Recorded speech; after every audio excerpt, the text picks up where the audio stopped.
Mesdames, Messieurs, bonsoir et bienvenue à ce journal. Au sommaire de ce 20h magazine, le Front populaire a atteint aujourd'hui Bandundouville. La première ministre Judith Souminois a invité les jeunes à s'enrôler volontairement dans l'armée. C'est à suivre tout à l'heure. Et puis l'apport des points focaux genre dans les ministères et autres structures n'est plus à démontrer. Ils sont gardiens du respect, de l'égalité de chance et représentativité des femmes. On en parle encore dans ce journal. Dans ce journal, nous allons à la découverte d'une boisson locale très prisée par la population de ce coin. Mandro, symbole de solidarité, fait le bonheur de ses consommateurs. Voilà pour les titres.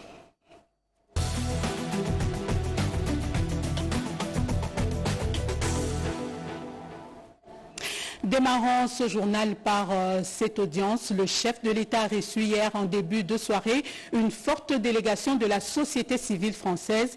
Plusieurs sujets étaient au cœur de leurs échanges, notamment la situation sécuritaire dans l'est du pays. Les échanges ont duré plus de 3 heures en signe de l'importance que le président accorde au sujet abordé.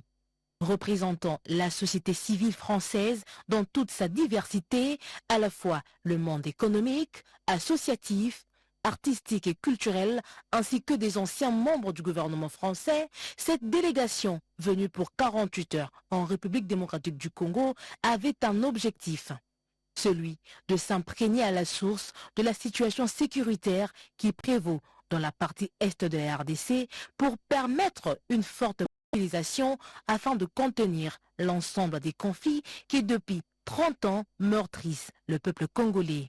C'est vrai qu'aujourd'hui, il y a une bataille de narratifs. On est très mobilisé en Europe sur l'Ukraine. C'est ce qui se passe au Kivu, ça fait 3 décennies. La mobilisation n'est pas tout à fait la même. Elle passe d'abord par le fait de pouvoir venir ici en République démocratique du Congo, de pouvoir dialoguer avec ceux qui, d'une manière ou d'une autre, sont impliqués dans ces conflits, de façon à pouvoir ensuite témoigner et que ce déplacement ne soit pas simplement un déplacement ponctuel, mais le début d'une initiative de mobilisation, de pression, de témoignage public dans les médias, dans le débat public, du soutien de la société civile française aux côtés de la société civile congolaise. Très ouvert à leur initiative, le président de la République, Félix-Antoine Tshisekedi Tshilombo, a retracé l'historique de ce conflit qui a duré plus de 3 décennies. Parce que c'est un conflit qui n'a pas 3 ans, c'est un conflit qui a 30 ans. Et donc, pour pouvoir le comprendre, il faut pouvoir reprendre ses racines historiques. Nous avons trouvé un président qui comprend parfaitement quels sont les enjeux. Nous avons trouvé un président très à l'écoute et nous avons surtout, je pense, partagé le fait que au-delà des régimes, au-delà des problématiques politiques, il y a aussi une source de résolution de ces conflits dans l'amitié qu'il peut y avoir entre les peuples et le souci des peuples de trouver à la fois la paix et à la fois une paix durable dans cette région de la République démocratique du Congo. Le retour de la paix dans l'ensemble de la République démocratique du Congo, tel est le vœu du premier citoyen congolais, Félix-Antoine Tshisekedi Tshilombo, qui ne lésine sur aucun moyen pour atteindre cet objectif ultime. Sachez que des assassinats ciblés, des pillages, viols, recrutements forcés et exécutions sommaires dans les zones d'occupation rwandaise sont documentés par le ministère de l'Intérieur. C'est ce qui ressort de ce communiqué officiel rendu par Gaëtan Magalan. Communiqué officiel, le ministère de l'Intérieur, Sécurité, Décentralisation et Affaires coutumières porte à la connaissance de l'opinion nationale qu'internationale que l'armée rwandaise et ses supplétifs du 1-23 AFC continuent de poser des actes d'atteinte à l'intégrité de notre territoire national, des assassinats ciblés, de pillages, de viols, de recrutement forcé de jeunes dans les zones sous leur occupation, dont le fait le plus saillant sont le suivant.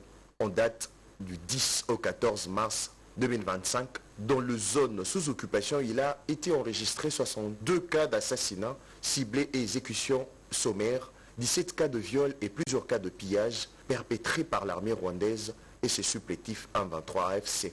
En date du 10 mars 2025, l'armée rwandaise et ses supplétifs du 1-23 AFC ont fait une incursion pour la 2e fois à l'hôpital CBC Ndosho en enlevant une centaine de malades et gardes-malades, dont parmi eux le militaire et policier qu'ils ont sommairement exécuté. Décès le 13 mars 2025 de M. Fikiri, Mouchouko Antoine, chef de groupement Mopfuni Matanda, chefferie de Baounde, enlevé à l'hôpital CBC Yandosho le 3 mars 2025 et torturé par le militaire rwandais durant 7 jours. À cela s'ajoute le renforcement de militaires de la force spéciale rwandaise sur les axes Walikale et Massissi, au nord Kivu et dans le haut plateau de Minembwe, au sud Kivu, où il a été signalé en date du 9 mars 2025 l'atterrissage de l'hélicoptère affrété par le comité international de la Croix-Rouge à l'aérodrome de Kiziba pour récupérer le militaire rwandais blessé lors des affrontements contre les forces loyalistes. Ces faits qui constituent une violation flagrante des instruments internationaux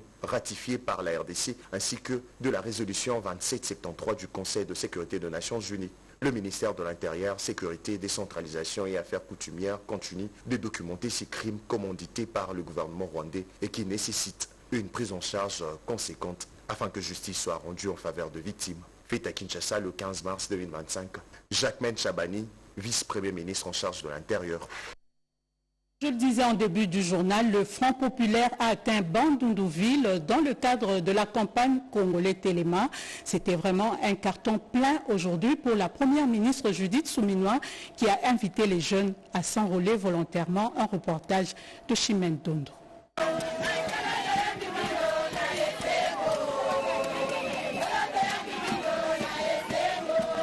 À l'aéroport de Bandundu-Ville, une foule en liesse s'est rassemblée ce dimanche pour accueillir la chef du gouvernement, Judith Suminwa Tuluka.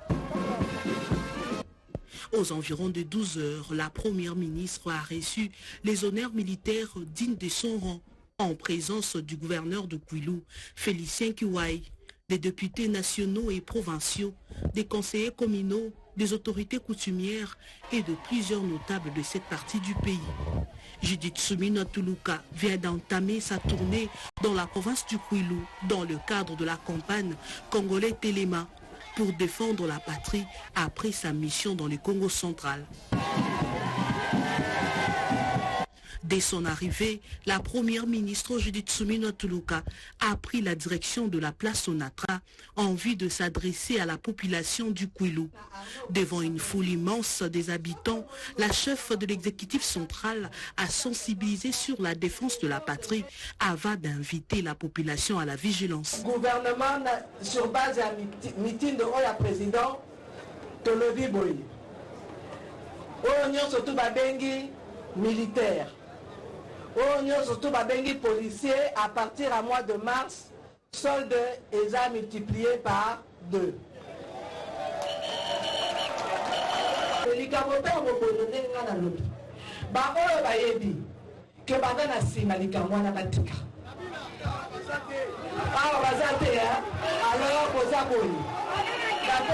Merci. Parce que les Kamwana, ils ont cotisé désordre dans Mboka. Totika distraction, il faut que la Mboka parce que nous avons développement, il y a Mboka na biso. Développement est dans la province, nous sommes tout. Qui nous paie, les provinces, nous sommes tout. Qui nous paie, il faut se développer. La première ministre a également invité le jeune majeur désireux de servir sous le drapeau d'intégrer l'armée ou la police. Jeune homme la moni lelo. Kazana makasi a okeno bunda kota na armée à kota na armée. Jeune homme a lobby que Azana makasi a kota na police à ça la formation à kota na police. Poto lingi lelo armée zala discipliné, police zala discipliné. Binonyo surtout l'air bon kota toko kako sungabila na ndenge koki na ba formation. Et puis pour que négocier la musala ndenge o esengeli pona ko protéger Mboka na biso, intégrité territoriale ya Mboka na biso. Après ces grands rassemblements, la première ministre recevra les différentes délégations de la société civile de la province. Et le ministre des Finances, lui, est à Kisangani, dans la province de la Chopo, toujours dans le cadre du Front populaire. Sur place, Doudou Fouamba a sensibilisé les jeunes à intégrer les forces armées de la République. Ibrahim Chako et Sylvie Moembo. C'est un message de paix et de la mobilisation autour des forces armées de la République démocratique du Congo et de son commandant suprême Félix-Antoine Tshisekedi Tshilombo que le ministre des Finances est venu apporter aux siens ici à Kisangani Boyoma, Singamwambi. Après l'accueil plus que chaleureux lui réservé à Bangoka, dans la province de la Chopo, Doudou Fouambali Koundé Liboutaï s'est adressé à la foule réunie à la place de la Poste où il a exhorté le jeune à servir la nation sous le drapeau en ces temps où le pays fait face à une guerre injuste lui imposée par le Rwanda et ses complices. Soyons tous mobilisés pour soutenir le chef de l'État en ce moment où notre pays fait face à la guerre. Nous voulons la paix. 10 millions de morts, ça suffit. Et il faut ôter les mabissos nyonso. Soyons tous unis derrière le chef de l'État pour défendre l'intégrité de notre pays. Pour défendre l'intégrité et la souveraineté de L'Argentine nationale s'est engagée à accompagner les jeunes qui ont accepté de rejoindre le rang de l'armée et c'est pour des formalités à la 31e région militaire. Kisangani est un havre de paix et nous ne voulons plus de guerre. Ici, a insisté le ministre des Finances pour qui les réalisations du chef de l'État dans la Grande Orientale sont palpables surtout en matière d'infrastructure. Partage hier d'expériences entre membres de l'association des anciens stagiaires de la JICA et élèves de l'Itinjili sur la gestion des déchets. Objectif, impliquer les élèves à l'assainissement de leur environnement immédiat, nous dit Anastasie Dumbo et Papimbongo. C'est ici que l'on déversait tous les déchets produits à l'Itingil, mais ça ne sera plus le cas depuis ce samedi 15 mars, consacré à une journée pédagogique sur la gestion des déchets. La SUJICA, Association des anciens stagiaires de la JICA, a tenu à appliquer les leçons apprises au Japon sur la gestion des déchets. Cette action est la deuxième de la série après le lancement de ce projet en 2023. Une délégation de la SUJICA est venue faire le suivi et évaluation de l'appropriation des connaissances acquises et des conditions dans lesquelles les élèves gèrent les déchets. Un constat qui se dégage après une visite guidée dans des ateliers, des matériels didactiques sont vétustes. Le défi est très grand, l'école a vraiment besoin de matériel, a besoin d'appui. C'est d'ailleurs pour cela que nous avons lancé un appel à tous les membres de la SJK parce qu'ils sont très nombreux de pouvoir mettre encore la main dans la poche afin de pouvoir assister l'Itingili. Nous avons aussi fait cette demande à la JICA de pouvoir aider cette école qui garantit l'avenir de nos enfants. Un exposé sur le transit et des décharges a été présenté par un groupe d'élèves, une façon pour eux d'impliquer les autres à la conservation des déchets qui parfois est une richesse. Nous devons garder nos environnements propres, que ce soit à l'école, à nos maisons. Ça m'a aidé à ne pas les négliger, à le mettre toujours dans un endroit propre, bien disposé, afin qu'à chaque fois je me sens disposé de déchets. À cette occasion, la JICA a remis symboliquement quelques poubelles et brosses pour une bonne gestion des déchets. Les représentants résidents de la JICA saluent l'initiative et promet son appui pour la pérennisation de la JICA. L'IGF veille au grain pour l'exécution du contrat Sicomine gouvernement dans son volet infrastructure. C'est dans ce cadre que l'inspecteur général chef de service Jules Anglingete a visité hier les travaux de la rocade de Kinshasa. Il était accompagné du DG de la CGT. C'est un reportage de Cédric Kenina. Sur instruction du chef de l'État Félix-Antoine Tshisekedi, le contrat Sicomine gouvernement de la République a été révisité. L'inspection générale des finances a été ce levier essentiel pour actionner ces mécanismes. d'1,5 milliard de dollars américains à près de 8 milliards de dollars américains, rien que dans le domaine des infrastructures routières. La route circulaire de Kinshasa en est une parfaite illustration. L'inspecteur général des finances, chef des services, Jules Alingete, a inspecté ces travaux, question de lier l'investissement de l'État à la réalité sur le terrain. Le constat est positif. Ce que nous venons de voir aujourd'hui, nous devons sincèrement féliciter son Excellence, Monsieur le Président de la République, chef de l'État, pour avoir matérialisé sa volonté, sa détermination à revisiter les contrats Sicomine pour donner à la RDC les meilleurs bénéfices. Ces travaux sont placés sous le contrôle des BTC et la surveillance des travaux est confiée à la CGT ainsi qu'à l'OVD. Nous en profitons, messieurs les DG, pour vraiment vous féliciter. Ce que nous venons de voir, c'est une fierté. La rocade passe par la RN1 au quartier Mbenseke et se prolonge vers le boulevard Lumumba, entre Njoku. À cette étape, les travaux consistent à l'excavation, la maçonnerie des fossés, la protection des pentes, tous constitués des revêtements en béton bitumineux. Là-bas, les chantiers routiers avancent positivement. C'est un constat de la gouverneure Fifi Masuka Saini qui a fait la ronde de quelques ouvrages en exécution dans la commune de Manika. Suivez.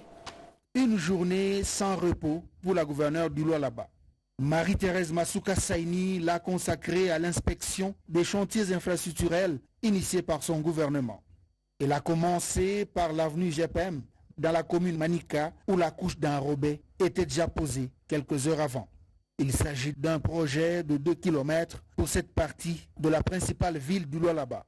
L'objectif étant de décongestionner la route nationale numéro 39. Les tranchées seront également aménagées de part et d'autre de la chaussée pour la protéger contre les eaux de pluie. La chef de l'exécutif provincial s'est ensuite rendue sur le chantier du boulevard Lumumba. La première partie de cet axe de la route nationale numéro 39 est également en cours de revêtement avec la couche de roulement. Cet ouvrage s'étendra sur plus d'1 kilomètre avec une longueur de 300 mètres, une largeur de 8 mètres et une épaisseur de 4,8 cm. La gouverneure Masuka a félicité l'entreprise et les ouvriers à pied d'œuvre, les incitant à continuer à améliorer la qualité. Les voies de canalisation d'eau sont construites simultanément avec la chaussée. Je suis venu me rendre compte de l'évolution des travaux. Aujourd'hui, nous continuons à leur demander d'améliorer. Ça, c'est la même route qu'on peut trouver en Afrique du Sud. La première partie du boulevard Lumumba sera ouverte aux usagers dans les tout prochains jours. En outre, la chef de l'exécutif provincial a profité de ces moments pour sensibiliser encore la jeunesse lualabaise à rejoindre les rangs des forces armées de la République.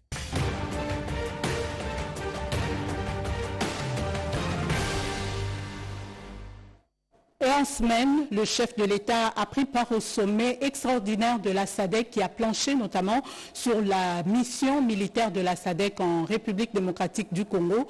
Félix-Antoine Tshisekedi a également reçu l'envoyé spécial du Conseil de sécurité des Nations Unies, la semaine du président avec Pierre Kilombe, Somoïsa.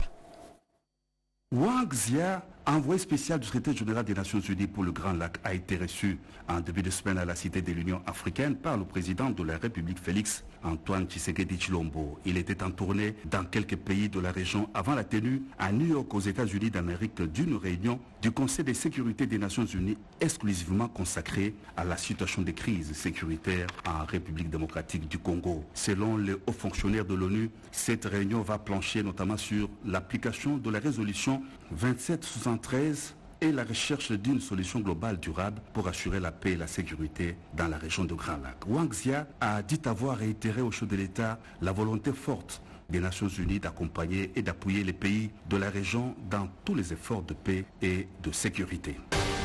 Le Royaume de Belgique n'est pas en marge des efforts diplomatiques menés en vue du respect de l'intégrité territoriale de la République démocratique du Congo. Après la visite à Kinshasa de l'envoyé spécial des Nations Unies pour les Grands Lacs, c'était au tour de l'envoyé spécial de la Belgique pour la région, Mark Pexten, d'être reçu à la Cité de l'Union africaine par le président de la République Félix Antoine Tshisekedi Tshilombo. Les échanges ont tourné essentiellement autour de la situation sécuritaire dans l'est de la République démocratique du Congo et des voies et moyens d'y rétablir la paix durable. Le diplomate belge a indiqué que son pays, qui est respectueux de l'intégrité territoriale et la souveraineté de la RDC, continue à maintenir la pression et à sensibiliser ses partenaires, notamment de l'Europe au sein de l'Union européenne, en faveur du processus de paix en RDC.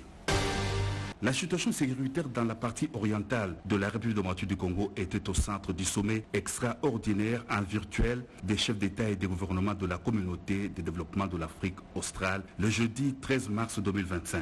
À partir de son cabinet de travail à la Cité de l'Union africaine, le président de la République Félix Antoine Tshisekedi Tshilombo a pris part par visioconférence à ces sommets avec tous ses pairs chefs d'État de la communauté de développement de l'Afrique australe. Dans les communiqués finaux lus par le secrétaire exécutif de la SADC, Elias Magossi, le sommet extraordinaire a annoncé la fin du mandat de la mission militaire de la SADC en RDC et ordonné le début d'un retrait progressif des troupes. Les dirigeants de l'Afrique australe ont tous renouveler leur engagement d'apporter un soutien politique à la RDC dans le cadre des processus de Luanda et de Nairobi dont ils saluent la décision de renforcer la médiation. Le sommet de la SADC a apporté son soutien aux initiatives de paix prises conformément à la résolution 2773 du Conseil de sécurité des Nations Unies. Dans son adresse devant ses pairs, le président de la République Félix Antoine Tshisekedi Tshilombo a exprimé sa gratitude aux États membres de la SADC pour leur action en faveur de la paix et la sécurité et pour la mobilisation de pays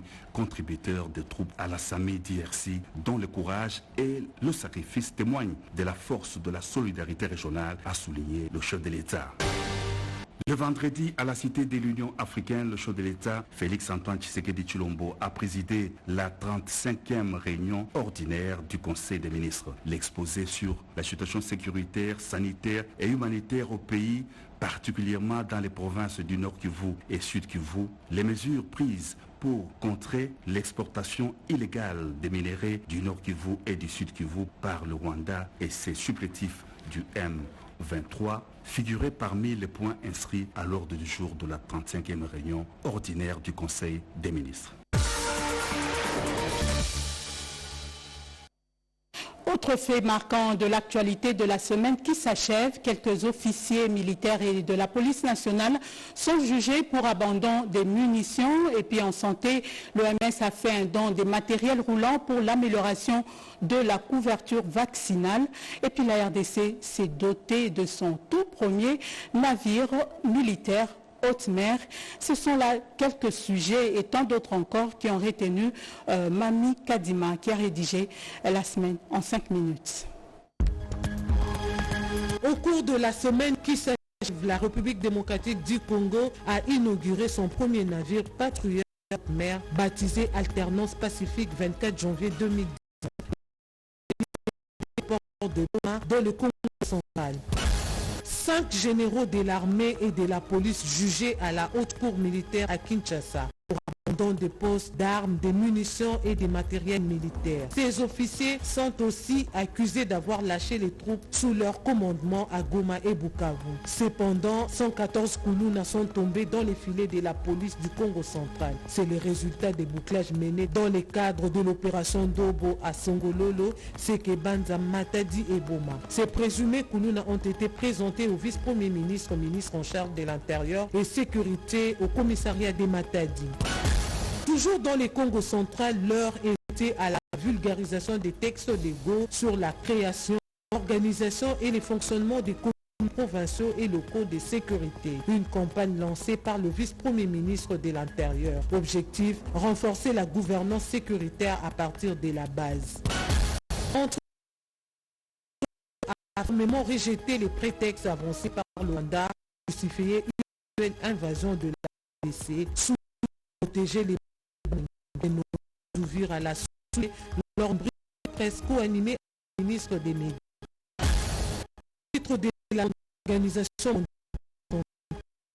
9 moteurs bord rapide, capitaux et de pour la population ukrainienne de servir celle des vaccins et des santé. Toujours avec la suite dans l'Est, les journalistes ont du ministre de la communication organisé en national des médias pour la sécurité et la communication nationale. Réponse à contre les bientôt personnel afin de résoudre les problèmes.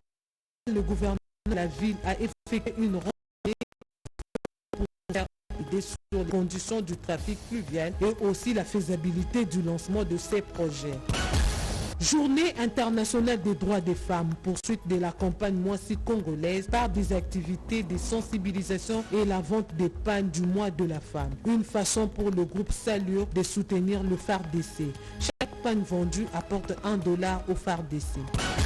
Et pour terminer cette rétrospective, encore un cas d'effondrement d'un immeuble à 8 étages dans la commune de Mongapula, précisément dans les quartiers CPA. Bilan, pas de pertes en vie humaine, mais d'importants dégâts matériels enregistrés.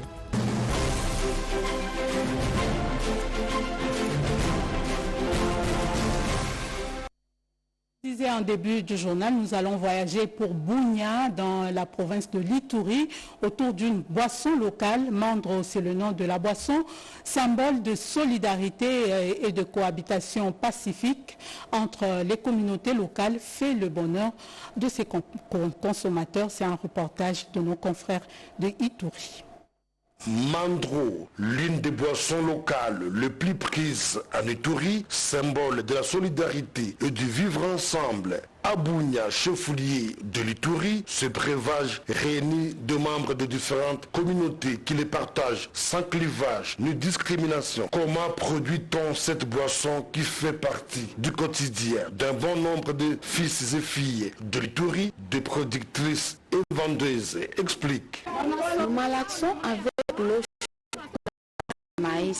Une fois terminé, nous dans un endroit pour le refroidir. Après, nous les mélangeons avec de l'eau, suivi de sorgho et millet. C'est pour renforcer le corps. Après 2 jours, nous les vendons comme c'est prêt pour la consommation. Pour le consommateur, le mandro est bon pour leur santé et fait également office de repas. Ici, notre bière ici locale, je l'apprécie beaucoup parce que ça aide beaucoup. On l'appelle mandro. L'unique calebasse remplie de mandro fait le tour entre 2 ou plusieurs personnes, renforçant ainsi la cohésion sociale et l'amour entre ces preneurs ici de différentes communautés. Une scène paraissant drôle mais pleine de leçons pour certains fils et filles de l'Ituri qui veulent opposer les communautés les unes contre les autres.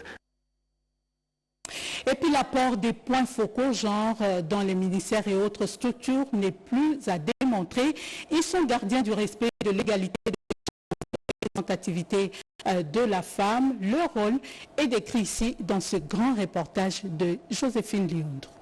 Aux instruments juridiques en faveur des droits de la femme, il faut y ajouter l'apport de points focaux au sein des structures et des différents ministères. Près d'une dizaine d'années, ces spécialistes en question genre veillent sur le respect d'égalité des chances et la représentativité des femmes selon les prescrits de la loi en vigueur. En ces jours, les avis diffèrent concernant l'apport de ces points focaux. En fait, le grand service, c'est de rappeler d'abord l'importance d'intégrer la femme dans certains services et puis de faire entendre la valeur humaine et de donner cette chance d'accès aux femmes comme aux hommes. Pour preuve, moi-même, je te recrutais au ministère de l'Intérieur sur base de cette égalité-là.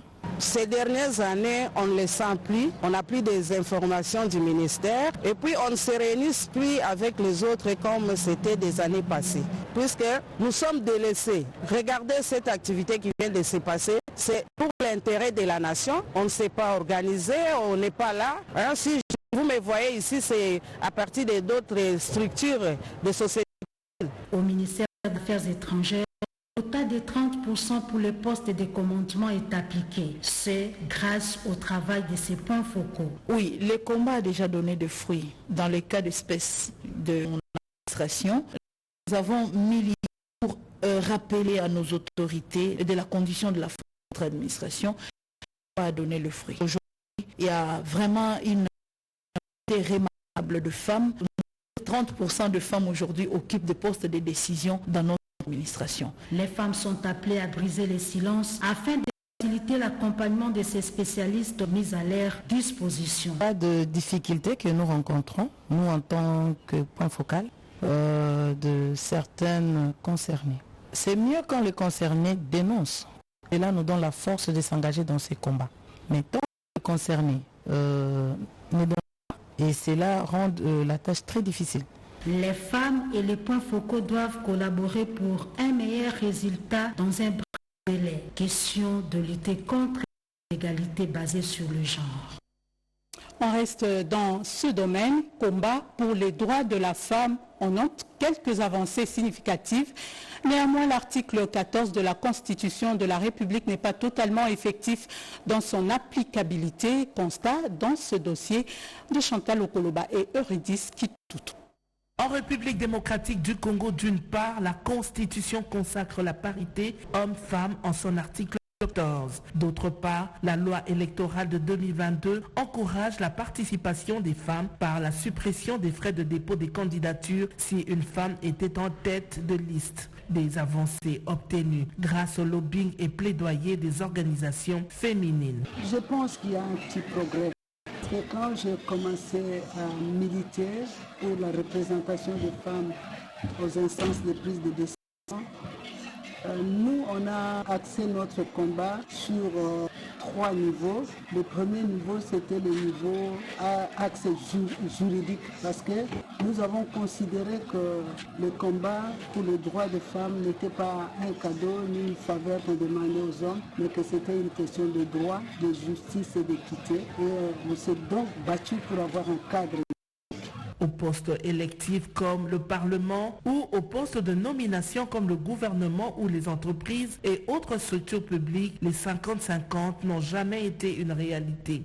Les chiffres en disent long. 10,3% à l'Assemblée nationale, 20% au Sénat, 10 à 30% dans le gouvernement provincial et 31% au gouvernement central avec une femme comme première ministre. Une victoire, combat de la femme. Je félicite les femmes congolaises. On a eu la chance d'avoir un président qui encourage les femmes. On avait eu d'abord le président, le maréchal Mobutu, qui a tout fait pour pousser la femme. Quand il a commencé à le faire, on disait, mais Mobutu a zana liboma, a bendu que ça passe par poste séminaire. Moi, c'est à cause de la bourgmestre, moi, c'est à cause de la gouverneure. C'est là que je ne. Mais il a persisté dans cette idée. Les femmes qu'il avait honorées n'ont pas démérité de la nation. Et cette idée, on a continué jusqu'aujourd'hui. Nous avons des grandes dames au gouvernement. Toutes font les efforts, mais je prends l'exemple de 2 qui m'ont beaucoup impressionné. C'est la dame qui est aux affaires étrangères et notre Premier ministre. Et regardez comment ces femmes se battent.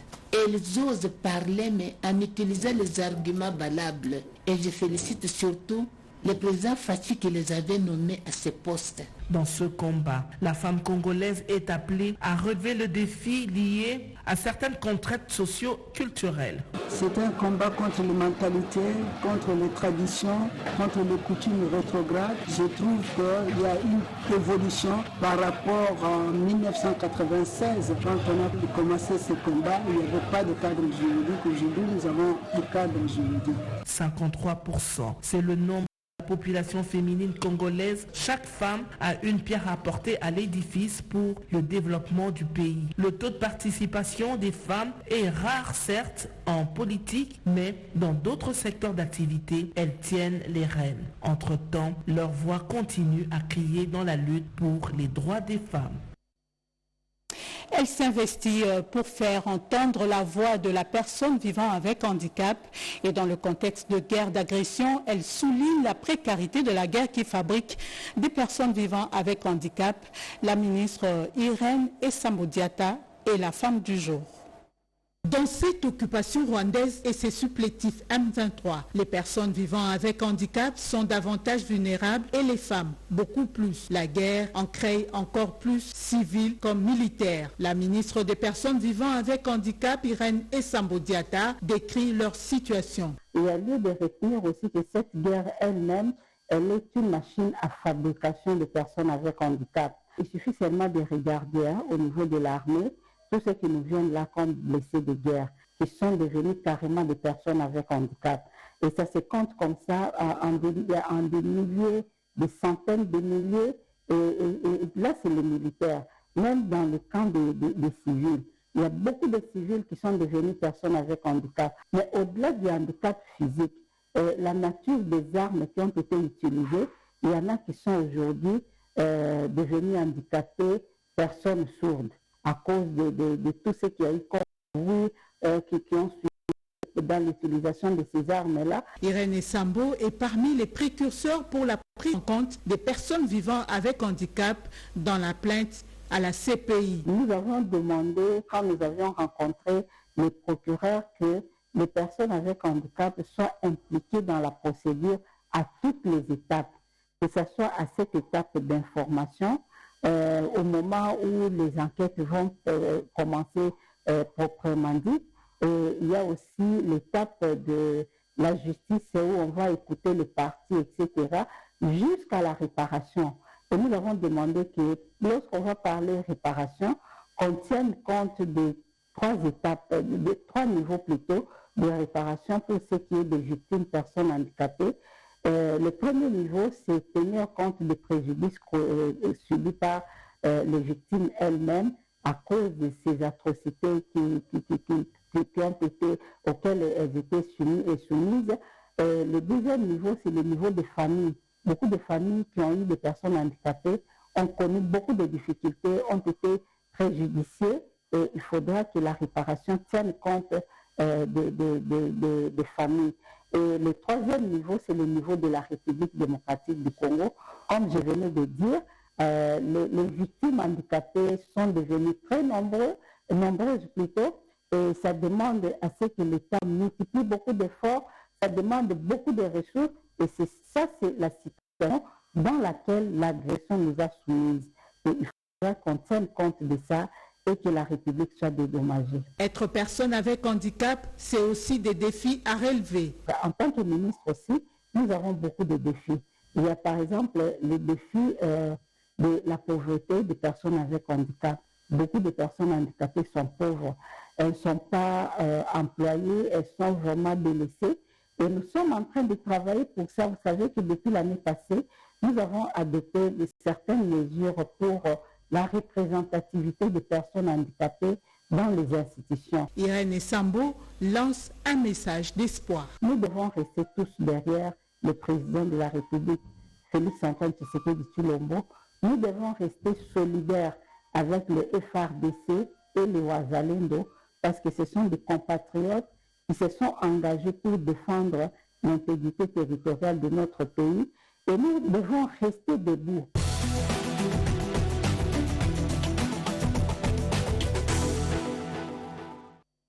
Poursuivant ce journal, situation sécuritaire dans l'Est du pays, le consortium pour la paix et le développement renouvelle son appel à la cessation des hostilités. Autre demande, c'est l'ouverture du couloir humanitaire. Suivez plutôt cette déclaration de Marie Nyombo, coordonnatrice nationale. Le consortium renouvelle l'appel fait le 11 février 2025 pour l'ouverture effective du couloir humanitaire afin d'apporter l'assistance à la population civile pourtant besoin. Les demande du 11 février 2025 à mettre en place au sein de cette initiative de recherche de la paix une cellule pour le suivi de l'agenda femmes et sécurité comprise principalement dans la résolution 1325 du Conseil de sécurité de l'ONU adoptée en 2000 et ces résolutions ultérieures en vue de trouver les réponses adéquates aux occupations spécifiques des femmes et des enfants qui demeurent les premières victimes des conflits armés.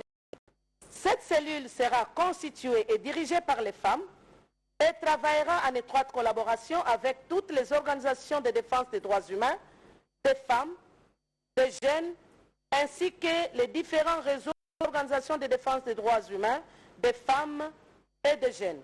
Le consortium affirme que les femmes, les jeunes et les enfants constituent plus de 70% de la population et aspirent à vivre dans un climat de paix, de sécurité et de cohésion sociale, gage inéluctable d'un environnement favorable au développement pour leur meilleur avenir en République démocratique du Congo ainsi que dans la région des Grands Lacs.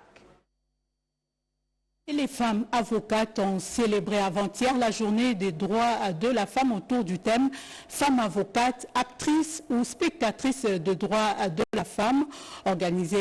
Cette journée a été organisée par la commission genre du barreau de Kinshasa-Gombe. C'était en présence du bâtonnier Jean-Claude Mbaki.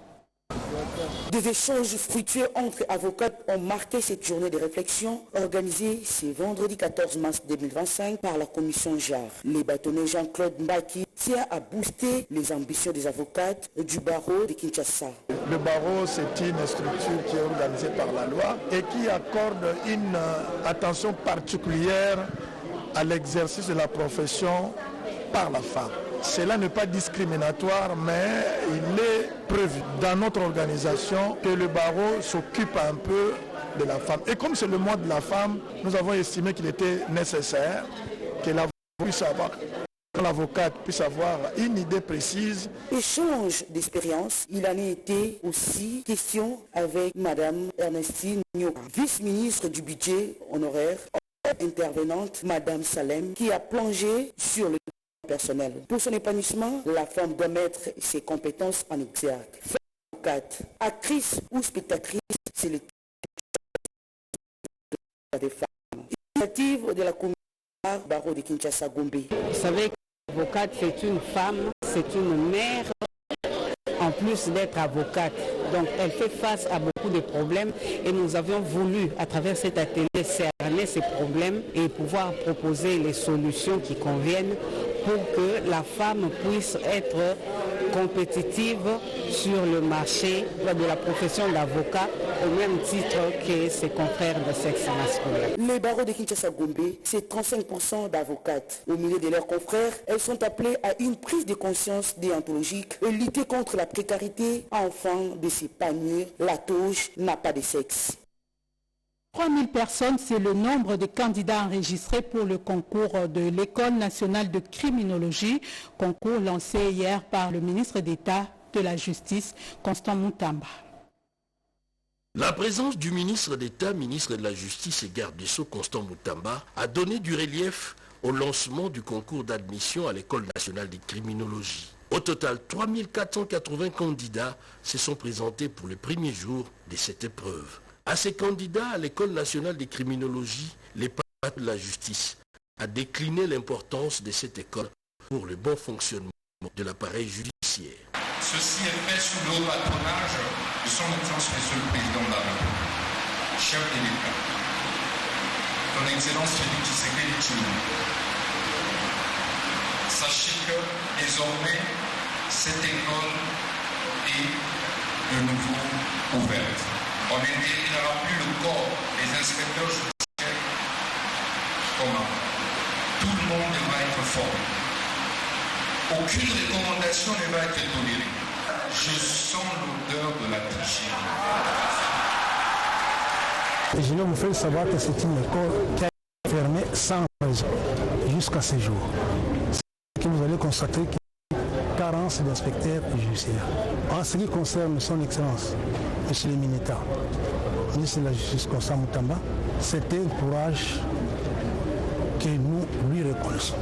Plus de 3 décennies après les derniers concours d'admission à cette École nationale de criminologie, cette relance des activités est un acte louable et à applaudir de demain. Et le ministre de la Santé a lancé hier le projet d'appui à la riposte de la Mpox. C'est pour améliorer la détection, la prévention, mais aussi pour améliorer le traitement de cette épidémie. Robert Ndaïchi-Sese. Quelques jours après la réception de matériel roulant et flottant pour la vaccination des enfants dans les zones reculées du pays, le ministre de la Santé publique, Dr Samuel Roger Kamba, a lancé les projets pour l'appui à la riposte à l'épidémie Mpox, la préparation et la lutte contre les épidémies en République démocratique du Congo, financée par l'Union européenne. Cérémonie qui a réuni des représentants des institutions congolaises, des ambassadeurs, des partenaires internationaux. Dr Samuel Roger Kamba a exprimé sa gratitude envers l'Union européenne pour son soutien financier et technique qui permet d'améliorer les capacités de surveillance, d'accès aux soins et de sensibilisation des communautés locales. Votre soutien financier et technique est crucial pour renforcer notre capacité à répondre efficacement à cette crise sanitaire Et grâce à ces projets, nous serons en mesure d'améliorer la détection, la prévention et le traitement de Mpox, tout en sensibilisant donc nos communautés aux bonnes pratiques de santé publique. Ce projet vise à améliorer la détection précoce, la prévention et le traitement de la variole, tout en réduisant la stigmatisation liée à la maladie. Je vous invite donc tous à travailler ensemble avec détermination et compassion. Le chemin qui s'ouvre devant nous sera long et semé d'embûches, mais je suis convaincu qu'avec notre engagement collectif, nous pouvons surmonter ces défis. Au nom du président de la République, chef de l'État, et au nom de la première ministre, chef du gouvernement, je déclare donc le démarrage officiel des projets de l'Union européenne à l'appui à la lutte contre le Mpox. Le de ces projets marque une étape importante dans la lutte contre l'épidémie de Mpox en République démocratique du Congo. Et les jeunes de 18 à 25 ans appelés à s'enrôler dans l'armée pour défendre l'intégrité territoriale, appel lancé par l'honorable Guy Mafuta à Chikapa, dans Kasaï. La guerre d'agression de l'armée rwandaise avec ses supplétifs, les M23, préoccupe tous les Congolais de toutes les provinces du pays soucieux de la sauvegarde de l'unité et de la cohésion nationale. Voilà pourquoi l'honorable Guy Mafuta, l'élu de Chikapa, est allé dans le chef-lieu de la province du Kasaï, sensibiliser les jeunes à s'enrôler massivement dans l'armée. Question de renforcer l'effectif des FARDC qui défendent avec bravoure l'intégrité territoriale.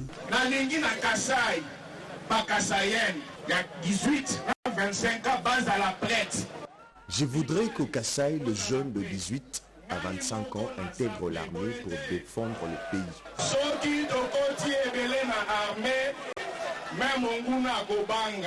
En présence d'une foule compacte, il a saisi l'opportunité pour rappeler que la devise du pays, c'est de ne jamais trahir le Congo et aussi de promouvoir l'unité et la cohésion nationale. Il a insisté qu'aucun Kassaïen ne peut se laisser manipuler par les étrangers pour trahir son pays. L'honorable Guy Mafuta a aussi invité tous les Kassaïens à soutenir le chef de l'État, Félix-Antoine Tshisekedi Tshilombo, durant les 5 ans de son mandat, marqué par son programme quinquennal. Parmi les priorités de ce programme, la reconstruction et la réhabilitation de la voirie et des routes des dessertes agricoles de la province du Kasaï. À Chikapa, ce projet est matérialisé par l'honorable Guy Mafuta, ce qui justifie la présence des ingénieurs du ministère des Infrastructures dans sa suite qui auront pour tâche de faire des études de faisabilité de ces différents projets. De cette prière pour la nation dans le Haut-Katanga.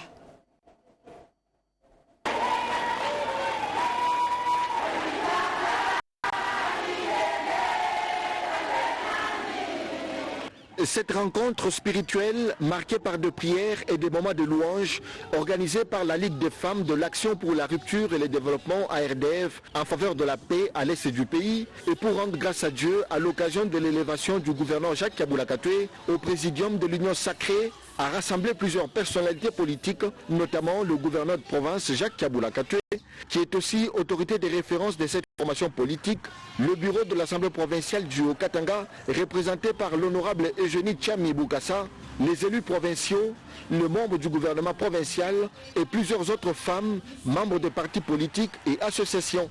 La présidente de la Ligue des femmes ARDF au Katanga, Daniela Mpandé, a réitéré le soutien sans condition de la Ligue des femmes à son autorité de référence. La ministre provinciale en charge du genre, famille et enfants, Valérienne Mumba Kiboko, a pour sa part salué l'organisation de ces cultes pour une cause philanthropique.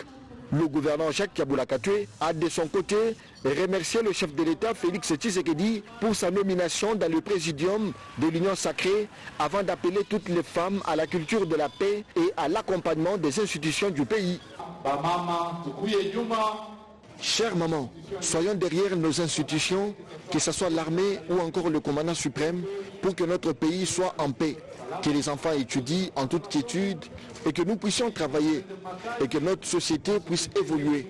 Autre fait, c'est que le président de la République m'a choisi, moi Jacques Kabula Katwe, comme membre du présidium de l'Union sacrée. Je lui suis très reconnaissant.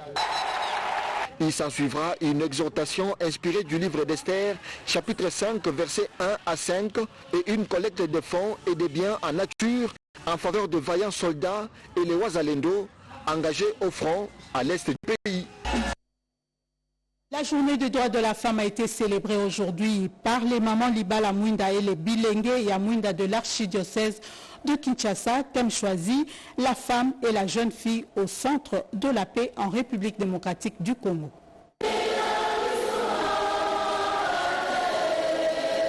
Depuis 5 ans, elles ont pris l'habitude de célébrer de manière particulière la journée internationale des droits de la femme. Venues de plusieurs paroisses de l'archidiocèse de Kinshasa, cette année, les jeunes catholiques Bilengue et Amwinda, en collaboration avec la communauté Libala Mwinda, se sont retrouvés ce dimanche au centre culturel et artistique d'Afrique centrale. Au programme, une messe d'action de grâce célébrée par l'abbé pérenne Moussimou. Une conférence, des moments de partage, de méditation et d'action de grâce. Engagée dans la pastorale de ces jeunes, dont elle est l'une des guides, Madame Rose Ndona a animé une conférence sur le thème « La femme et la jeune fille au centre de la paix en République démocratique du Congo ».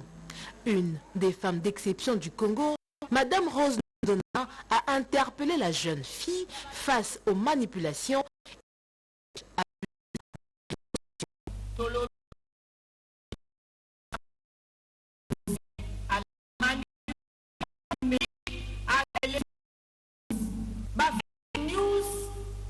ekomi arme moko oyo ennemi azo utiliser pour briser unité nationale. Drapeau, symbole ya nation, symbole ya notre mère patrie. Et bandeau rouge, symbole d'une partie de notre pays où le sang est en train de couler. Et symbole que nous exprimons notre solidarité et l'unité nationale. Jeunes d'aujourd'hui, femmes de demain, les participantes se sont dit édifiées par le message reçu. Je retiens que la femme a un rôle important d'une société équitable et juste, surtout dans la situation que nous traversons actuellement dans notre pays. La journée s'est clôturée sur une note festive marquée par l'adoration chrétienne animée par le frère Mike Kalambaye.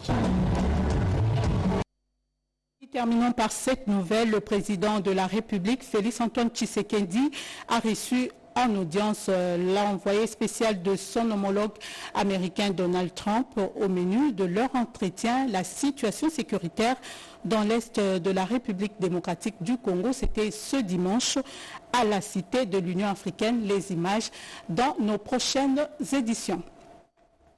Madame, Monsieur, fin de cette édition vespérale, au nom de la grande équipe coordonnée par Fifi Mukundi et Liondo, Voka était à la réalisation et Alain Djeka était à la technique. Ce journal a connu le concours rédactionnel de Diane Balaka, surtout de votre fidélité qui nous honore. La fidélité continue sur la TNC. Je vous retrouve prochainement le dimanche prochain, même chaîne.